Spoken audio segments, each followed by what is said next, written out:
Okay, this is a good question.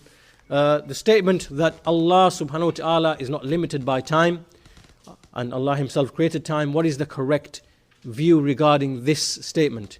First of all, we should say that this idea, first of all, this phrase or this statement, we do not find it in the Quran, we do not find it in the Sunnah, we do not find it from the companions, we do not find any of the Imams of the Salaf mention the likes of this statement, that Allah is not confined by time.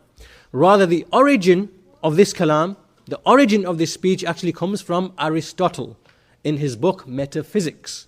So the statement that Allah is not confined by space and nor confined by time is something that has its origin in the books of Aristotle.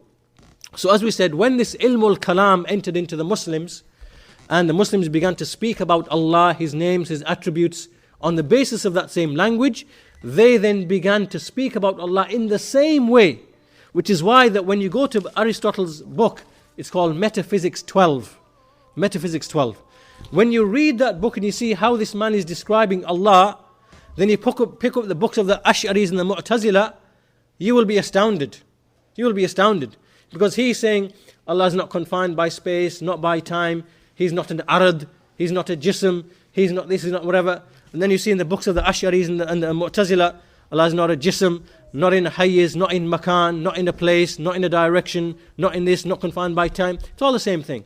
But as for where do we stand Islamically speaking, first of all we believe, as Shaykh Salih al-Shaykh explains in his Aqidatul Wasitiyya and other than that we believe that Allah subhanahu wa ta'ala is the creator of time. Allah creates time. Allah is the creator of all time. And what do we mean by time? Now this is a question. Time is of two types. What we refer to as time is of two types. The first one is the time by the motion of the planets. The planets turn round, the sun, the moon. So this is time. Allah created that time. Right? Allah created that time. So the days, the years that we have, Allah clearly created the heavens and the earth. So this time is created. However, we see in the hadith that Allah subhanahu wa ta'ala created the heavens and the earth. He wrote down the decrees 50,000 years before He created the heavens and the earth. This proves that there is another measurement of time before the creation of the heavens and the earth. Right? That's very clear from the hadith. And likewise, okay, so we see that in the Sunnah, the Messenger sallallahu alaihi wasallam, he said that indeed Allah wrote the decrees, the maqadir, 50,000 years before He created the heavens and the earth. Okay, this proves now that there is a measurement of time. There's a measurement of time before the creation of this universe, of this creation. Okay. Why do these people say that Allah is not confined by time? What is the intent behind this statement? This will become clear to us when we look at the other statement, Allah is not confined by space. What do they mean by this? They mean to deny Allah is above the throne. So when they say Allah is not confined by space, what they mean, Allah is not above the seven heavens. In the same way, when they say Allah is not confined by time, what do they mean by this? They mean by this that Allah does not have actions which are tied to His will. This is the intent behind this statement.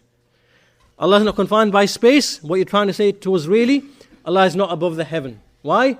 Because according to Aristotle, if something is in a direction, it must be in a place.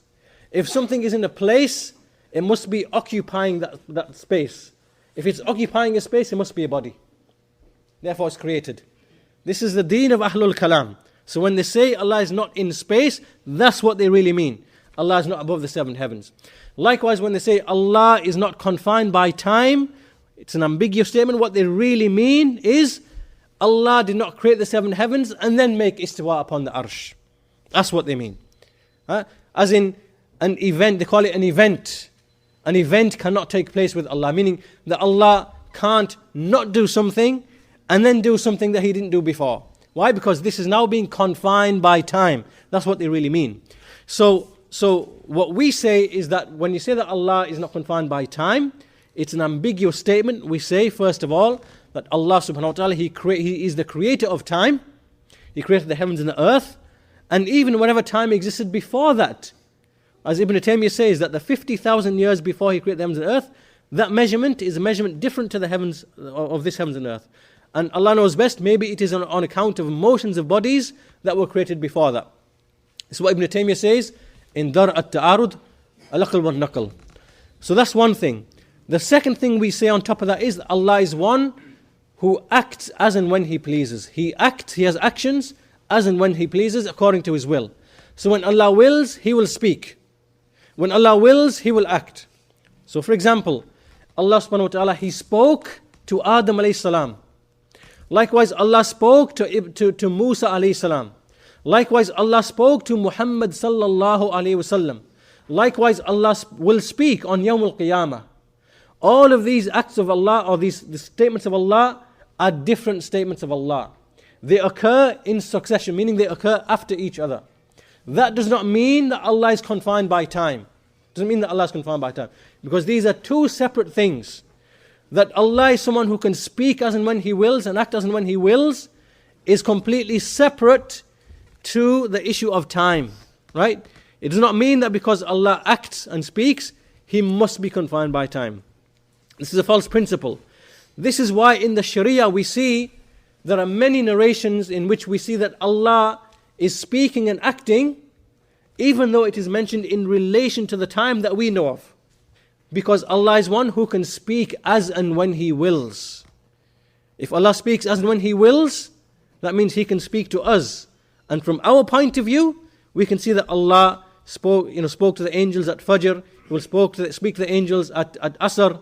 And likewise, all the other narrations that we see in the Sunnah, we treat them likewise. This does not mean that Allah is now confined by time and so on and so forth. This is false. What they really mean by that statement is to deny that Allah has actions and speech which is tied to His will.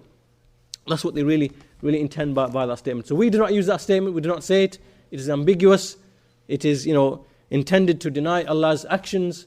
So we don't use that statement.